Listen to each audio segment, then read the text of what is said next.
నమస్తే welcome to WMM talks.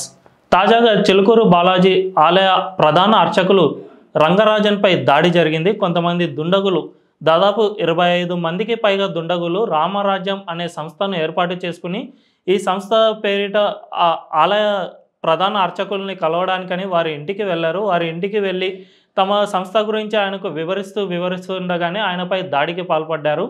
ముఖం, ఛాతీపై చాలా వరకు దాడి చేసినట్లుగా తెలుస్తోంది. అయితే ఈ రామరాజ్యం అనే సంస్థను ఒక వీరవ రాఘవరెడ్డి అనే ఒక వ్యక్తి ఏర్పాటు చేశాడు. ఇతను తాను హింస ద్వారానే రామరాజ్యం స్థాపన జరుగుతుంది అని నమ్మే వ్యక్తి. అంటే రామపాలన, రామరాజ్యం జరగాలి అంటే హింసను ఆశ్రయించడమే సరైన మార్గం. ప్రస్తుతం రాజ్యాంగం ఇటువంటి వాటి పట్ల మనం నడుచుకుంటూ వెళ్తే ఈ రామరాజ్య స్థాపన అన్నది జరగదు అన్నది ఈ వ్యక్తి మూల సిద్ధాంతంలాగా కనిపిస్తోంది. ఈ వ్యక్తి ఆలయ ప్రధాన అర్చకుడు రంగరాజన్ దగ్గరకు వెళ్ళి తమ సంస్థకు కాస్త సహాయం చేయాలని కోరారు. ఈ సహాయంలో భాగంగా తమ సంస్థకు ఆర్థికంగా సహాయం చేయాలని కోరారు.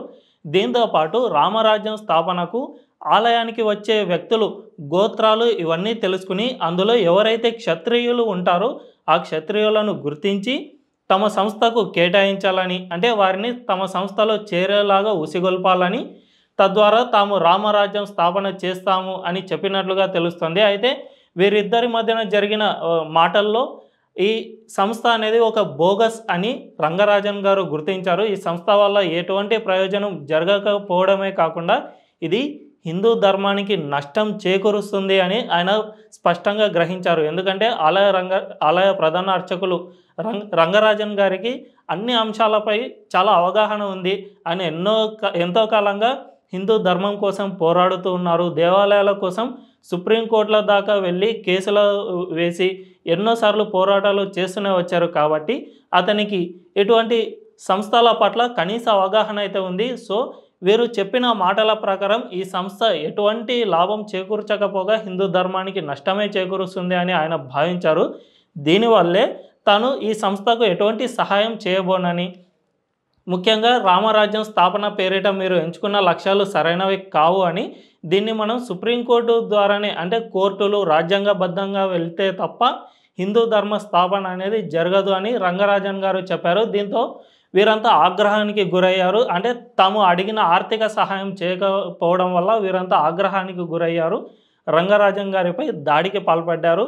ఈ సంస్థ అధినేత అయిన వీర రాఘవరెడ్డి ఆయన ముందు కొన్ని శ్లోకాలు, కొన్ని చట్టాలు చెబుతూ అతనినే హెచ్చరించినట్లు తెలుస్తోంది. ఉగాది లోపల తమకు ధన సహాయం, తాము చెప్పిన డిమాండ్లను కనుక ఒప్పుకోకపోతే ఆయనను బతకనివ్వబోము అని స్పష్టం చేసినట్లు కూడా వైరల్ అవుతున్న వీడియో ద్వారా తెలుస్తుంది. అయితే ఇటువంటి దాడుల వల్ల ఎంతో నష్టం జరుగుతుంది అనేది ఆయా సంస్థలు గుర్తుంచుకోవాల్సిన అవసరం ఉంది. ముఖ్యంగా రంగరాజన్ గారు హిందూ దేవాలయం కోసం, హిందూ ధర్మ స్థాపన కోసం ఎన్నో పోరాటాలు చేస్తూనే వచ్చారు.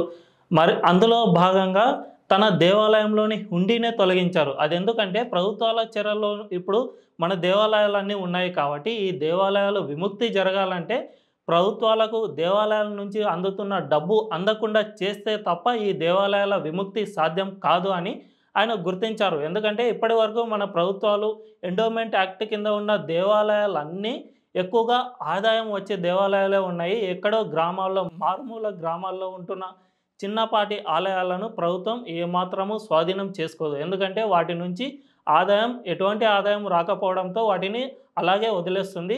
అతిపెద్ద దేవాలయాలైన ఇప్పుడు మన తిరుమల శ్రీవారి దేవాలయం టీటీడీ నుంచి ప్రతి ఏటా 1000 కోట్లకు పైగా హుండీ ఆదాయం వస్తుంది. కాబట్టి దీని ద్వారా ప్రభుత్వానికి భారీగా నిధులు చేకూరుతాయి. కాబట్టి ఆ దేవాలయాలను ప్రభుత్వం తన ఆధీనంలో ఉంచుకుంది. దీన్ని బాగా గ్రహించిన రంగరాజన్ గారు తమ ఆలయంలో, అంటే చిలుకూరు బాలాజీ ఆలయంలో హుండీనే తీసివేశారు. తద్వారా తన ఆలయానికి ఎక్కువగా డబ్బులు రావట్లేదు అని నిరూపించి ప్రభుత్వ ఆధీనంలోకి వెళ్లకుండా కాపాడుకోగలిగారు. దీంతోపాటు చాలా వరకు సుప్రీంకోర్టులో ఈ ఎండోమెంట్ యాక్ట్ను రద్దు చేయాలి అనే పిటిషన్లు వేసి సుప్రీంకోర్టు ద్వారా పోరాడుతూనే ఉన్నారు.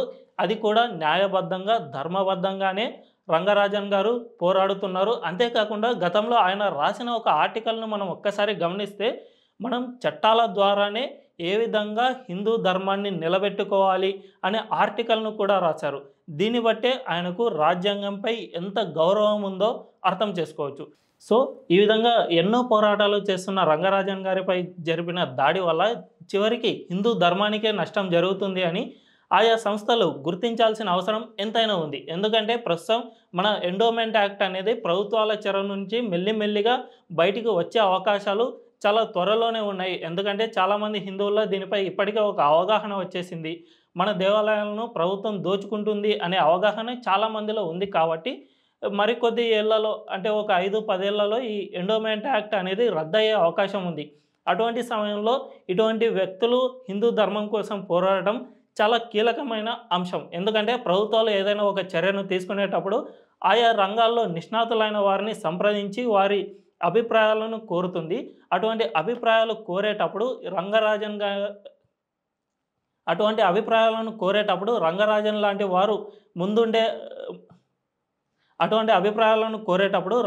లాంటి వారు ముందుండాల్సిన అవసరం ఎంతైనా ఉంది. కానీ ఇప్పుడు జరుగుతున్న ఇటువంటి దాడుల వల్ల ఈ విధంగా హిందూ ధర్మం కోసం పోరాడే వాళ్ళు చాలా వెనక్కి తగ్గే అవకాశం ఉంది. చాలా వరకు మనకెందుకులే అనుకుని వెనకడుగు గనుక వేశారనుకో, ఈసారి ప్రభుత్వం చర్చలు జరపడానికి నిష్ణాతులు ఎవరు ఉండరు. కాబట్టి అటువంటి సమయంలో పేలవమైన నిర్ణయాలు తీసుకోవడం వల్ల కనీసం ఒక 50 ఏళ్ళు మనం వెనక్కి వెళ్ళిపోతాం.